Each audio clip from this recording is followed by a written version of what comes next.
I'm probably just going to call this a day because that energy is not really what I'm looking for. Let me tell you about one of the best dates I've ever been on. And I really think this is going to be quite an unexpected story. So this story is not necessarily the most like glamorous date I've ever been on, but it's such a memorable date to me just because of the connection that we had. So I basically met this guy through a friend. I was meeting up with a friend for a few drinks on like a Thursday evening. She basically said to me she had to meet up with this guy, something to do with work, and literally just meet him for one drink and then we could go for a drink after. So I was like, oh, that's fine. I can literally just meet you after you've had this meet with this guy. She was like, no, we'll still go up together. Really informal. It's just someone that's going to help me out with getting a job. I don't really remember what or why she was meeting up with this guy, but anyway. So we're both on our way into town to meet this guy. He texts my friend saying, what are you both drinking? We both said Prosecco.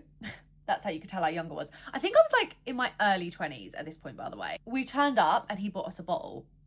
We love that energy. Now, this guy, he was like a similar age, maybe a couple of years older than me. I wouldn't say he's my usual type, but them two were just chatting. It was a very, very informal chat. I was just kind of like sat there drinking my Prosecco. As this guy's talking, you know when someone just comes across like intelligent and like knows what he's talking about, and he was in a suit and I was like, As they're chatting away about their job in this company and whatever the hell they were talking about, he then turns to me and says, oh, are you in so-and-so industry as well? Clearly the industry they were in. And I was like, no. I think at the time, I don't even remember what job I had at the time. I mean, I've always worked within the beauty industry. So I was either working, who's calling me? I was either working on a beauty counter or I was self-employed doing hair and makeup. I can't remember which one. But anyway, was not in their line of work. I can't even remember what their line of work was. So me and him had a very, very brief chat whilst we were sat there. Anyway, conversation wrapped up. Me and my friend went off. As we're walking away, I was like, so she was like, I sense some chemistry there. I was like, yeah, I mean, kind of felt it too. I don't know. Within like half an hour, this boy follows me on Instagram. He must have gone onto my friend's page, found me on there somehow, must have been in a tagged photo or something, and followed me. And I was like,